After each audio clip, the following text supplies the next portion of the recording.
Welcome, everybody. Thank you all for coming to the 2024 last lecture. I am Elizabeth, and I have the pleasure of introducing our last lecturer for this year, Dr. Dave Ullman.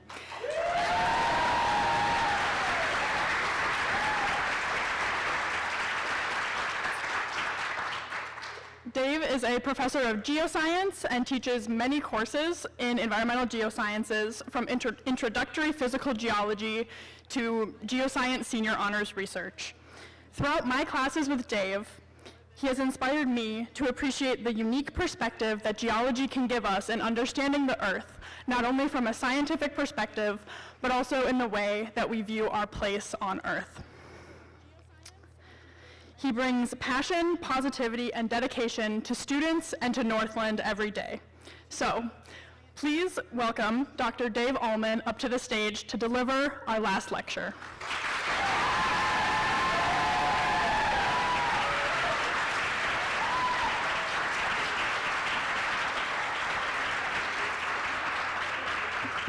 Well, hello, everybody. Good to see such a great turnout. I first want to just start off by saying thank you to all of the students for nominating me to give this last lecture. It's truly an honor of my career to be standing before all of you. So it's really great. Also, a big thanks to all of the hard work for those of you who are involved with commencement this weekend. It's going to be a great weekend of celebration, so I'm happy to be here sort of kicking that off.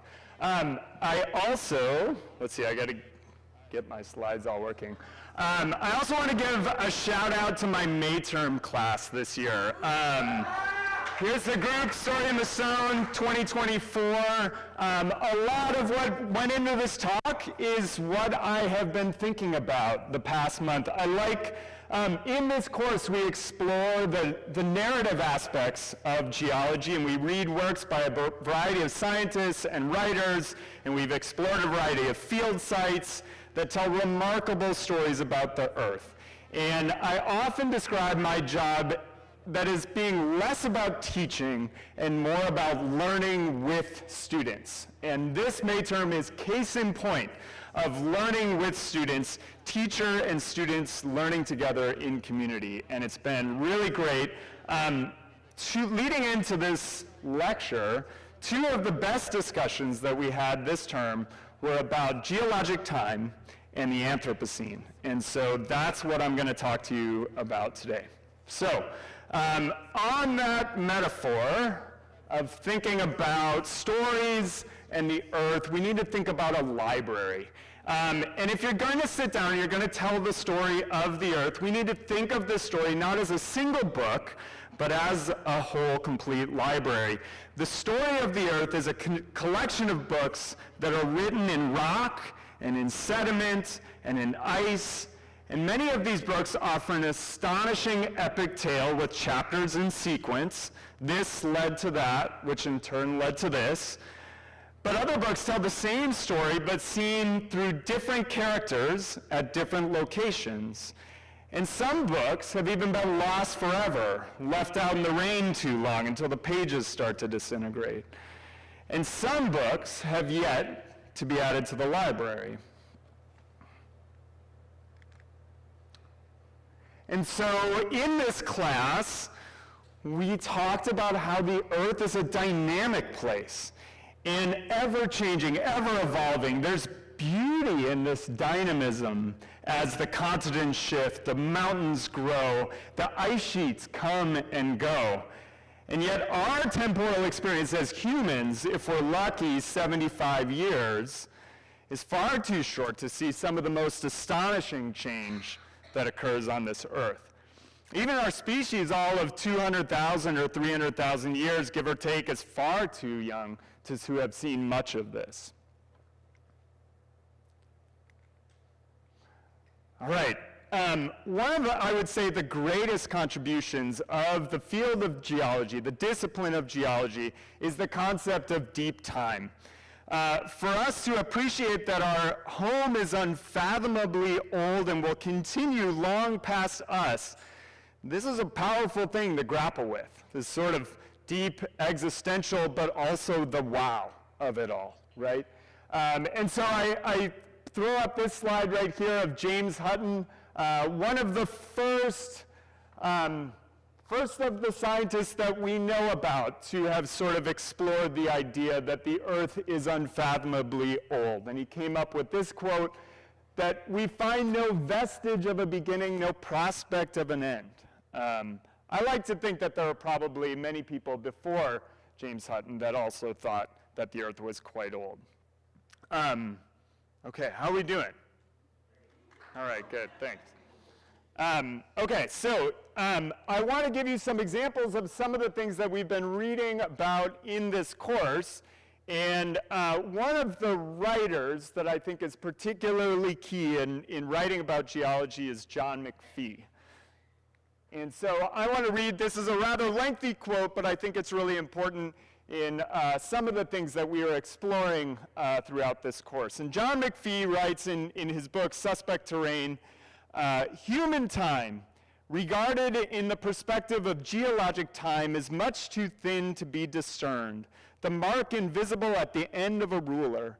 If geologic time could somehow be seen in the perspective of human time, on the other hand, sea level would be rising and falling hundreds of feet. Ice would come pouring over the continents and as quickly go away.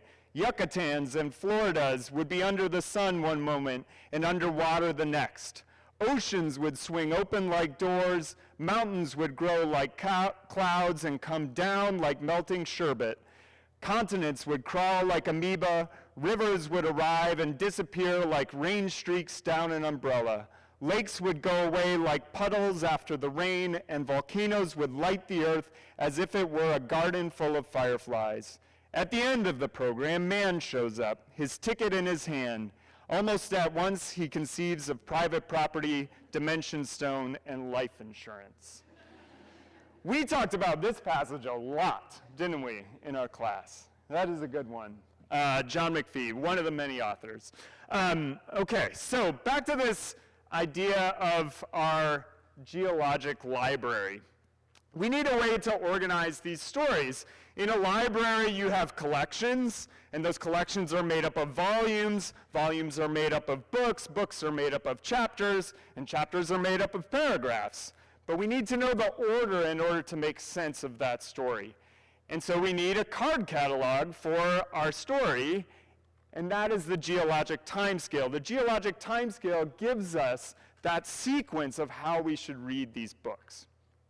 Okay, so I'm going to give you a quick primer on the geologic timescale and how we organize it. So the Earth is a well-seasoned 4.5 billion years old. It's been around a long time, and the largest units are collections within the geologic library we call our eons. You've probably colloquially heard this term, eons and eons of time. Carl Sagan probably said that. Was it Carl Sagan? I think it was Carl Sagan, the eons and eons of time. The largest unit of geologic time is the eons. And the eons, there are 4 eons, and it's worth knowing the 4 eons. We have the Hadean, which was the first eon, followed by the Archean, the Proterozoic, and the Phanerozoic. And it's important to note that the geologic timescale has a lot to do with life in it. And that word Proterozoic, that means former life, and that word Phanerozoic means visible life. And visible life, the Phanerozoic is the time period when we had multicellular life. You could actually see it, as opposed to the Proterozoic was a time of single-celled, very microscopic life. The other thing that's worth noting is that the first 3 of the eons, the Hadean, the Archean, and the Proterozoic, drawn here in this terrible pie chart, represent 88% of all geologic time. And so life as we sort of know it, this complex multicellular visible life of the Phanerozoic, is only the last 12% of time on Earth. Chew on that a little bit. The next unit of geologic time are eras. We split up these eras, and I've kind of made things simple, and I've only really given you the eras of the Phanerozoic, but you again see this zoic in the suffix of the eras, and you see the Paleozoic, or old life, the Mesozoic, middle life, and the Cenozoic, new life. The Mesozoic is a time period you all know. That's the time period of the dinosaurs. And the Cenozoic is the era of the mammals. That's where the mammals came in. Okay, our volumes are our eras, and our eras are broken up into periods. These would be like our books. Some of these you probably recognize, like the Jurassic and the Cretaceous, and maybe you recognize the Quaternary because that's the period you live in today. And then after that, we can break up things into epochs, and epochs are sort of like the chapters of our books. Okay, so that's your quick primer on the geologic timescale. I want to now talk a little bit about how do we determine new sections in geologic time. And at this point, we have to enter this, this organization called the International Commission on Stratigraphy, the ICS. So I'm going to bring up ICS often enough. And the ICS is the committee that is tasked with coming up with new units in the geologic timescale. And the ICS sort of says that any new unit of geologic time must have the following characteristics. It must involve some amount of significant change. It needs to be measurable. We need to be able to see it and measure it. It needs to be preserved in the geologic record. That would be in rock or in sediments. And it needs to be rather long-lasting. And oftentimes, our units of, even our smallest units of geologic time are on the order of 1 million years. 1 million years. Geologists sort of throw this out candidly. Okay, so now to the topic of my talk. That's your primer. Now we can engage with this idea of the Anthropocene. And who has heard of the word the Anthropocene before? Look at that. Look at that. All right. That would not have been the case 25 years ago. So this is relatively new. This is a new idea. So here's what I want you to do. Turn to your partner. This is going to be interactive a little bit. What does this word Anthropocene mean to you? Talk to your neighbor just for a little bit. And what does this word mean to you? If you were to define this word, do you like this word? Do you hate this word? Talk with your neighbor for a little bit.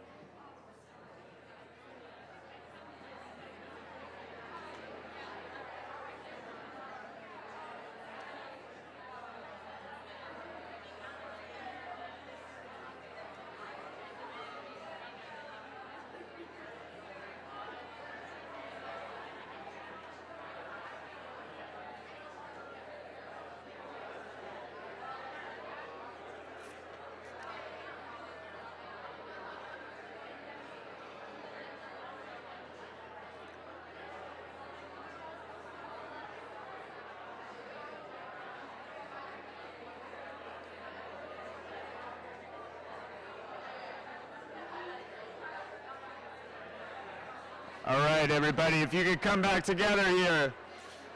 This is exactly what happened in my midterm class. I would just sort of like give everybody a topic and they would go crazy for 2 hours today. Today we just talked for 2 hours about a topic.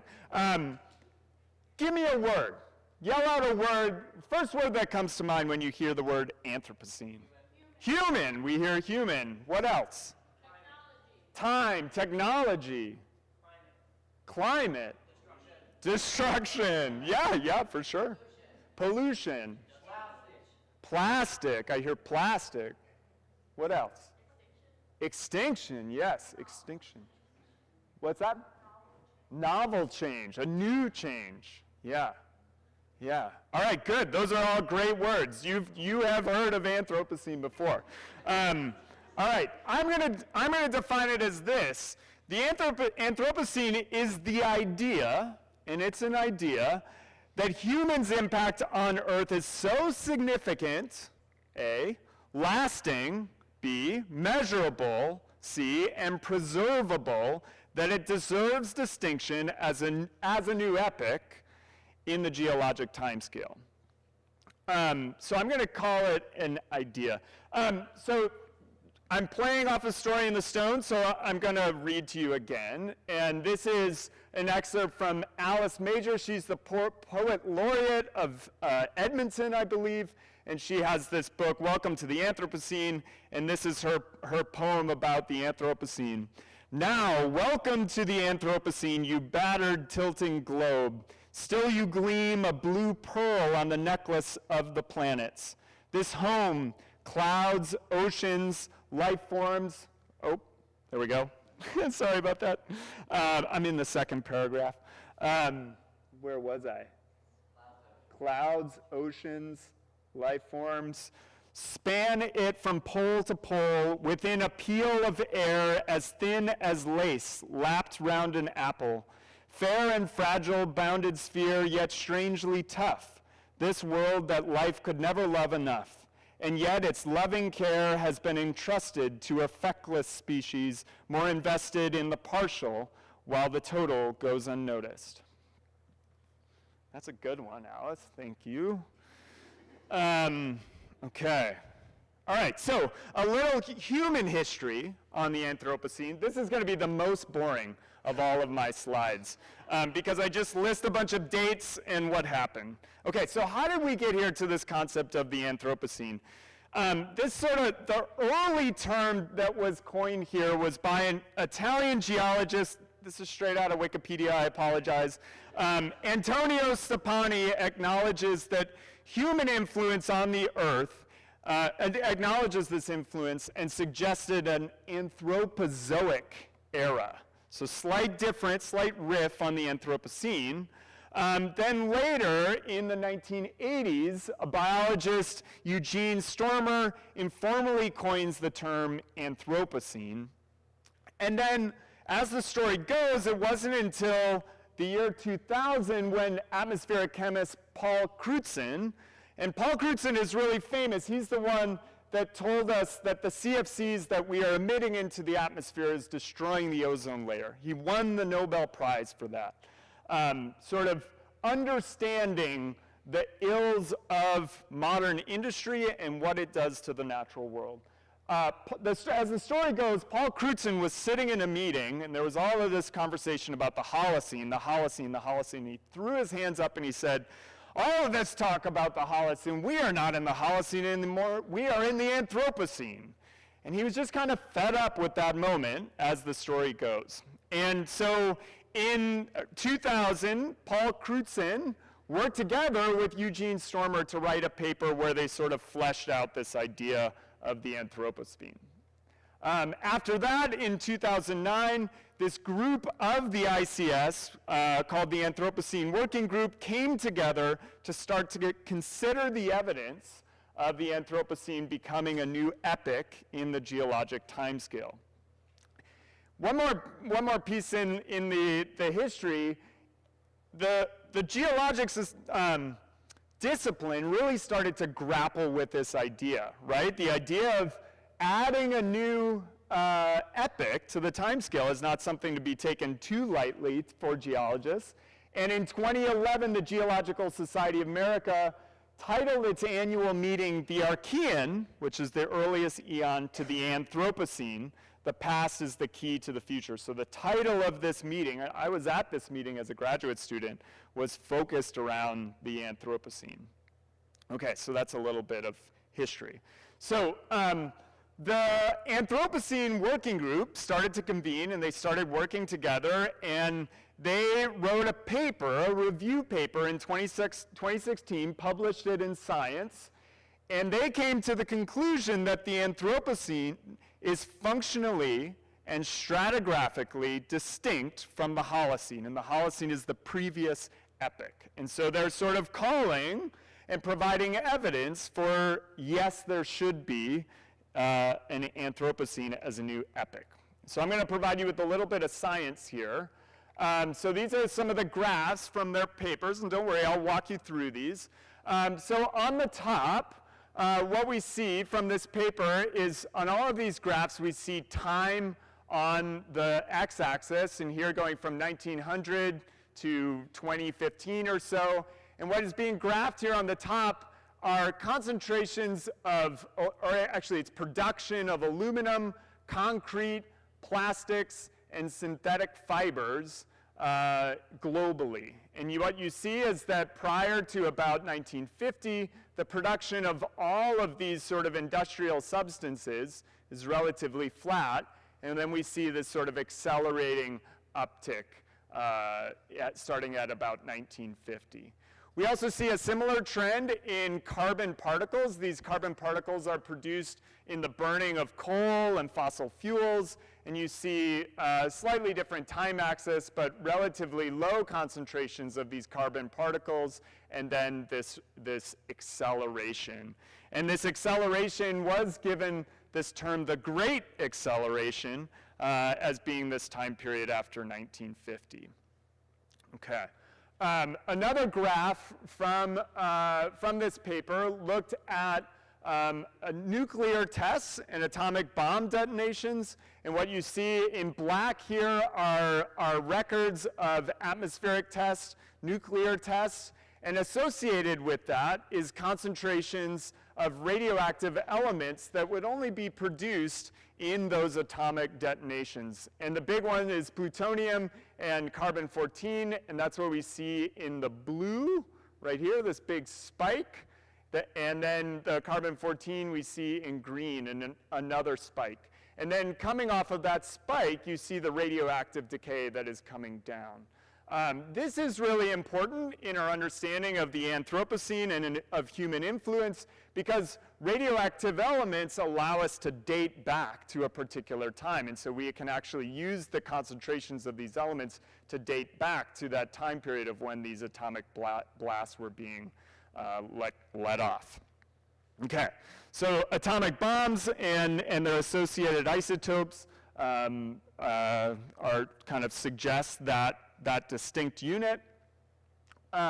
We see an increase in cumulative species extinction. This is going back a little bit further, starting in 1500 to 1600, and then starting at about 1900 and into the 2000s, this large increase in cumulative extinctions as a percent of total species.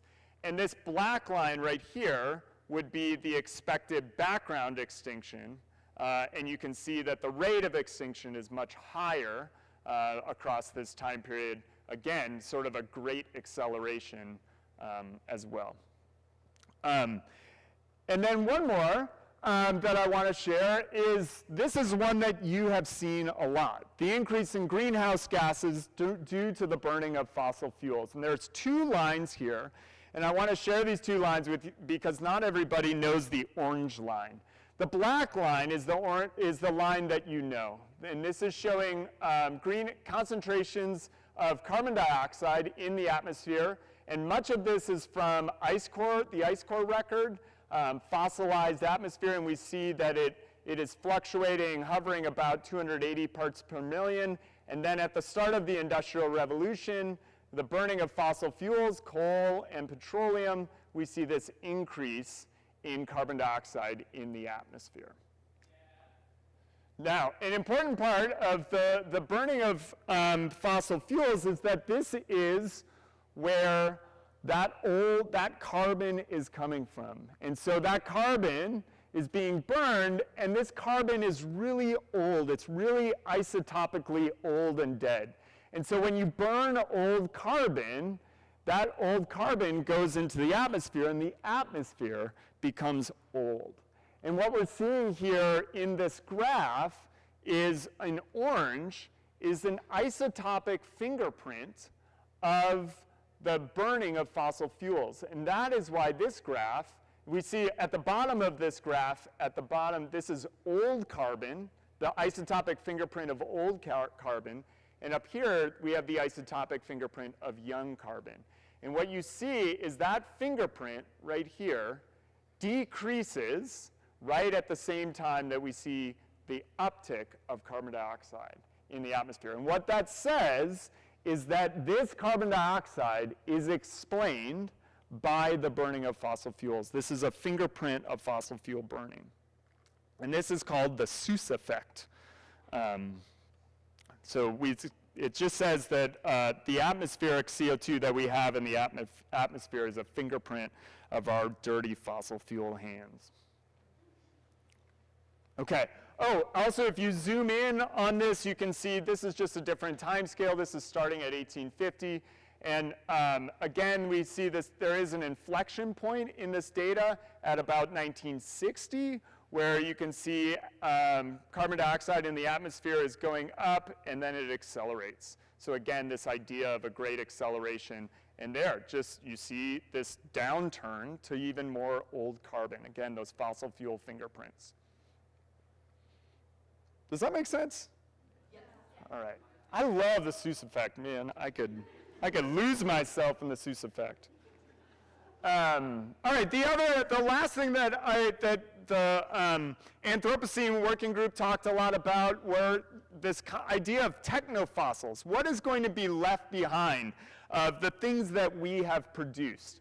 And we have produced a lot of waste. We have brought together a lot of novel minerals that wouldn't have otherwise exist. Marcia Bjornrud, one of my favorite geoscientist authors, wrote in a very simple definition of a rock, that a rock is a natural aggregate of minerals. It's pretty simple. Our discarded cell phones have lots of minerals, lithium and cobalt, that have been brought together in novel ways, and these are kind of rock-like. I guess the question is, what does it mean for things to be natural? Well, if you look at limestone, in particular limestone called coquina limestone, which is sort of this accumulation of shells that get bound together into a rock, this is a biological organism that has produced this rock and lithified it into this hash that sort of looks like if this were to become lithified into a rock. So this is this concept of technofossils. It's this growing awareness of the immensity of our waste.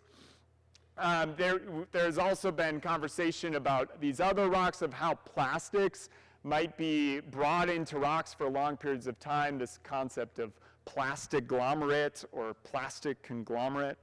And so this was discussed as well. Okay, there's your bit of science. Okay, so a little more on the human history. Let me get synced up here. Is that in 2019, right before the pandemic, the Anthropocene Working Group announced that they're going to have a vote to issue a new epic. And they've compiled all of this evidence, and they asked those questions. Was it measurable?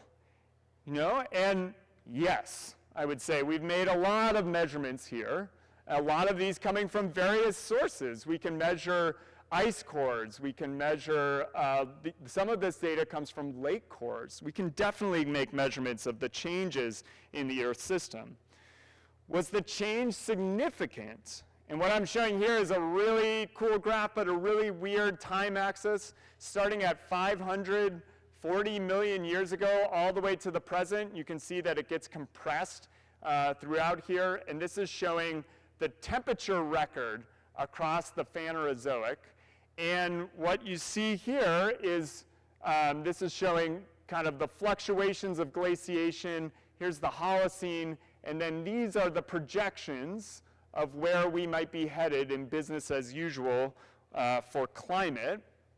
And if we extrapolate that backwards, the projections for warming take us back to the Miocene, almost 10 million years ago, to have temperatures anywhere near where we might be headed in 2100. So that's a little bit of a downer right there. But it's significant, right? So I think we can say, yes, These are significant changes on Earth. Are they preserved in the geologic record? We talked about, well, maybe this plastic conglomerate will get preserved. Maybe these cell phone hash will be preserved in a rock record. We don't know yet. And that's one of the challenges about this idea of the Anthropocene, is that most of these ideas about the geologic timescale are made thinking backwards instead of thinking forwards. So that's a maybe. And then the other factor that needs to be considered is whether or not this is long-lasting. And this is one more graph, and it's showing two graphs. On the top, it's showing carbon dioxide concentrations starting from 20,000 years ago. That's at the last glacial maximum when we had ice sheets a mile thick over our heads right here, leading into present day. And then also shown here on the bottom is temperature associated with that rise in carbon dioxide to present day right here. And what this paper from Peter Clark in 2015 showed is that the carbon dioxide that we are putting into the atmosphere, these are projections of the future, will stay in our atmosphere for another 10,000 years. It takes a long time for that carbon dioxide to get drawn into the Earth system, into the oceans, and through weathering reactions to see these decreases. And what you see is that it depends on where we start. If we start way up here, then we stay way high for a long period of time. So I would say that's fairly long-lasting, 10,000 years. 10,000 years is the same amount of time as the Holocene, which is the current epoch that we are in. The other thing that I would say is that extinction is forever. And this, right? Talk about long-lasting, right? Extinction lasts forever. And I'm showing this, the passenger pigeon, which many of you know in this room, once endemic to Wisconsin and the Great Lakes region, went extinct in the early 1900s due to overhunting. So I would say yes, quite long-lasting.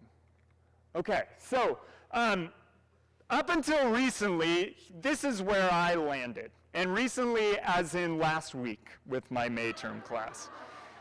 Here's where I landed. The geologic timescale is a human construct. As far as we know, nobody gets to read this except for us. And so ultimately, we get to decide if we want to write that Anthropocene in there right at the top. It's our decision. This is perhaps geology's moment of environmental activism. And the Anthropocene does have the potential to be a call for awareness of all of the things that we are doing to our planet, but also a call to action, right? To take that awareness and run with it and to change our ways. And so that was sort of where I was up until a couple of weeks ago. Learning with students. Okay, and this is a little bit of current events. So back in March, this is the latest news on the Anthropocene. So at the New York Times, this was put out there in the New York Times in March 5th, I think is when this article came out, reported on the decision by the ICS that they voted no. They said, no, we are not going to add the Anthropocene as a new epoch to our geologic timescale. They said that the epoch division is too large of scale when compared to the other epochs, such as the Oligocene or the Miocene. And so what they're focusing on is that the Anthropocene is not long-lasting enough. We don't buy it. Instead, what they recommended was that the Anthropocene should be considered an event. That it is a large amount of change, but it is not long-standing enough to be a new epoch. And I should note here that the ICS and all of the people here involved did not question the impact that humans are having on the earth. They didn't make any question or any judgment there. They just, their decision hinged on this, that it's not long-lasting enough. The members of the Anthropocene working group were not super happy about this. And this is Martin Head. He's one of the members of this Anthropocene working group. And I think this is a really important quote of his response of what came out of this. And he said, "The Anthropocene is not an event, and it's not strictly geological, as it combines social criteria. It is, in fact, interdisciplinary, local to regional in scale, and always subject to reinterpretation." And that is something that I want to talk about the rest of my time here. So in order to do this, we need a little help from our friends. Complexity cannot be solved alone with one discipline. This is the value of your liberal arts education. This is the value of your environmental liberal arts education at Northland.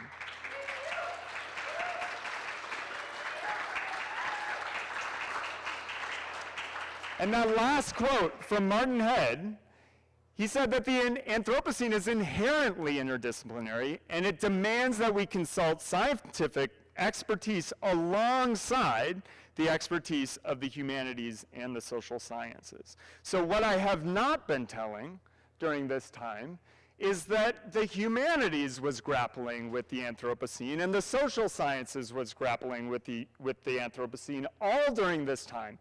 Without any delay, starting as early as the early 2000s, people were starting to produce art and social science literature about the Anthropocene, trying to understand and grapple with this new concept.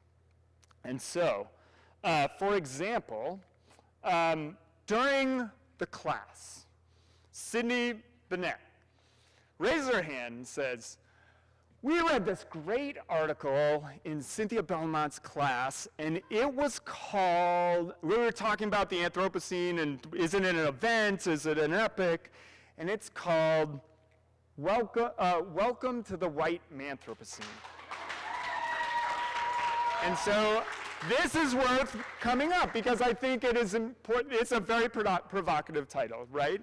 And I encourage all of you to read this article because it's way more than its title. It is rich with its environmental justice lens, and I took away a couple of things, but there's a lot more to take away from this article. It's written by Giovanna DiCiro. She's a professor at Swarthmore College, so I just wanted to note the author's contributions here to this. The challenges, this critique challenges the Anthropocene idea. First off, it says that there's a lack of true culpability for the environmental destruction that is at hand in the Anthropocene. Again, this is sort of an environmental justice focus here. Here's a quote from this article. DiCiro writes, "While women of color and their children are the primary victims of climate change, it is predominantly white upper-class men who are the primary spokespersons, decision makers, and pontificators in all spheres of climate science, economics, and politics." One more quote from this paper: "It is poor communities and communities of color around the world who have borne the brunt of modernity's great acceleration." And I think it's important to note and to think about this. You know, when we talk about the Anthropocene, are we really sort of valuing this idea of what was brought forward in this new epic? The other challenge is that it is overly anthropocentric. And DiCiro quotes another great writer, Elizabeth Colbert, here: "Obviously, the fate of our own species concerns us disproportionately.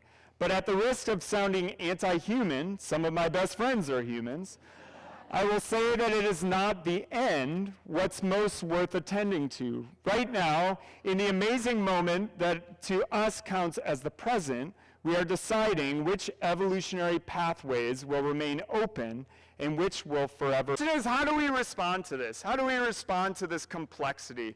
And one of the things that the class started to grapple with is this question of how do we respond? And one of the things that we watched during this class, so in addition to things that we're reading, we also watched film. And there was a film that was produced I think in 2018 called the Anthropocene Project, and it's very visual, very light on text, and it shows this sort of horrific event of the destruction of this cathedral that was built in 1891 in Immerath in Western Germany.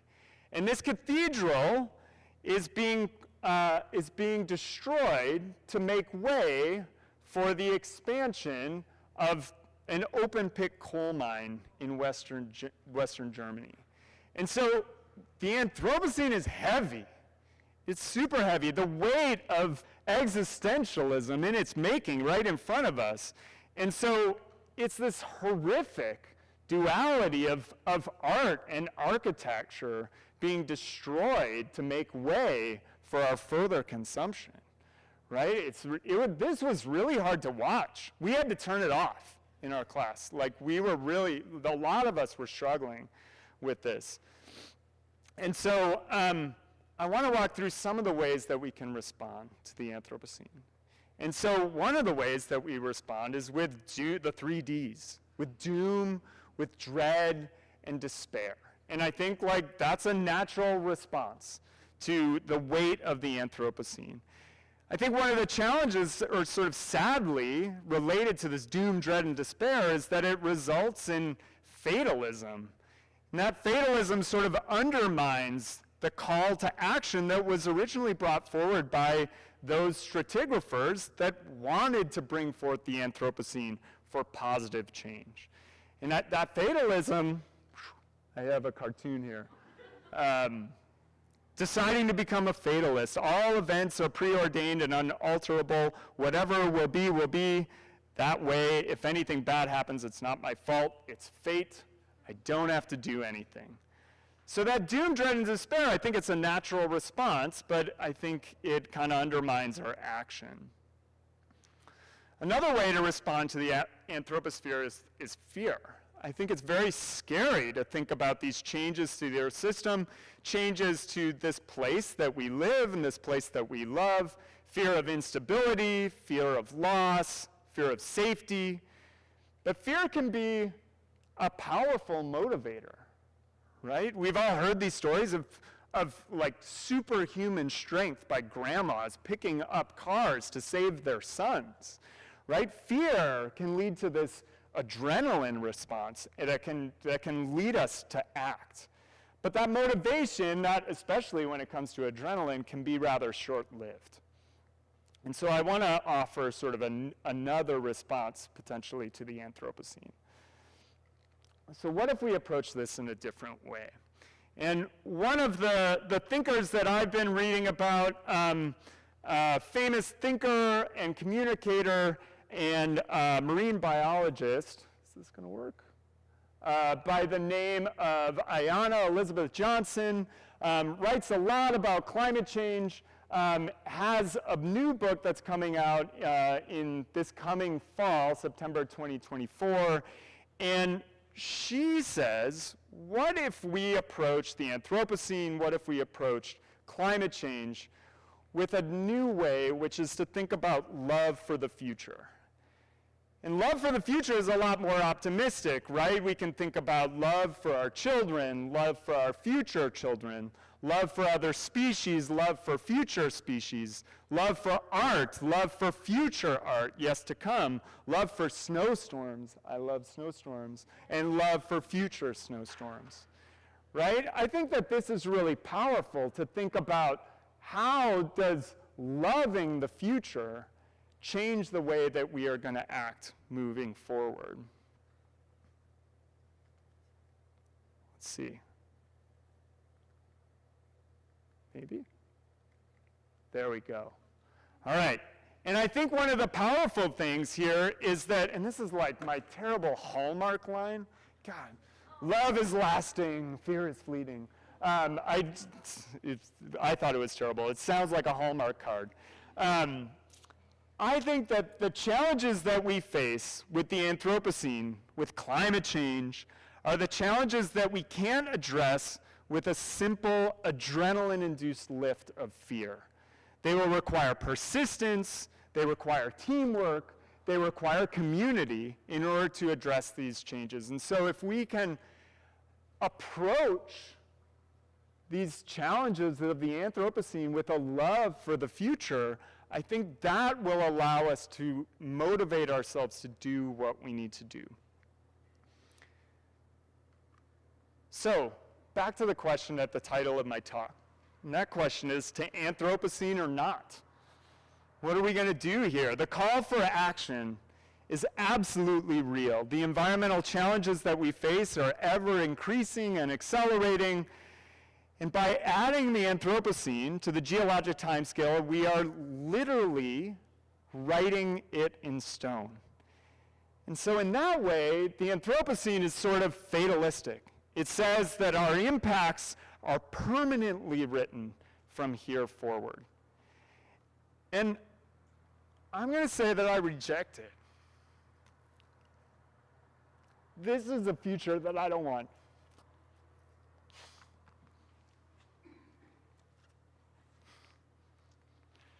I kept it together so long.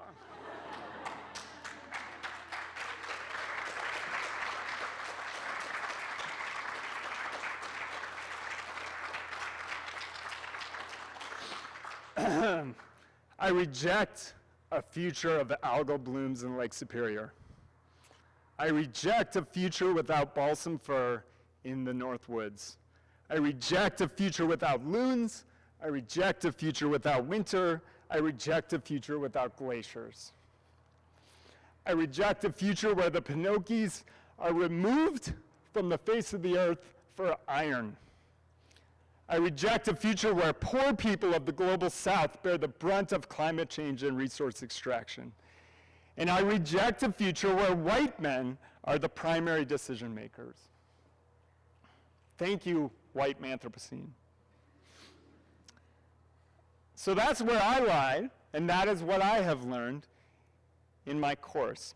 And I want to leave you today with one more thinker and one more quote, and I hope it's okay that I just read to you. And I've been reading a lot of Annie Dillard lately, famous nature writer, and Annie Dillard is so fun because she writes so beautifully, and she's also a little bit funny. And I think in this moment, thinking about the Anthropocene and thinking about where we are at Northland College and in commencement, I think this passage is really good. It's actually a couple of passages, so stay with me. Live water heals memories. I look up the creek, like Siskiwit Falls right here. I look up the creek and here it comes. The future, being borne aloft as on a winding succession of laden trays. You may wake and look from the window and breathe the real air and say with satisfaction or with longing, this is it. But if you look up the creek, in any weather, your spirit fills and you are saying with an exulting rise of the lungs, here it comes. The future, here it comes. But it pours. The channel here is straight as an arrow, grace itself is an archer. Between the dangling wands of bankside willows, beneath the overarching limbs of tulip, walnut, and Osage orange, I see the creek pour down. It spills towards me, steaming over a series of sandstone tiers, down and down and down. I feel as though I stand at the foot of an infinitely high staircase, down which some exuberant spirit is flinging tennis ball after tennis ball eternally. And the one thing that I want in this world is a tennis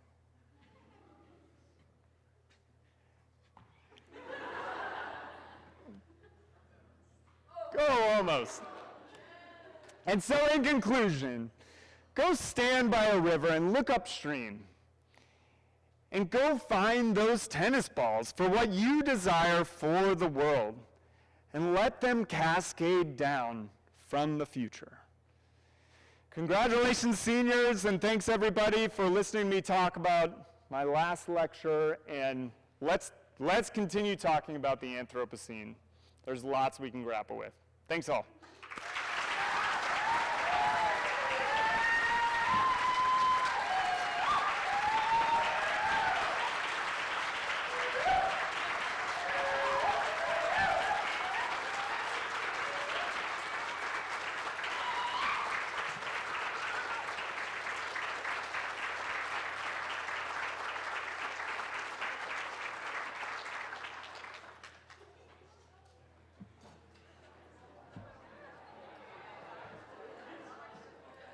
Thank you for coming.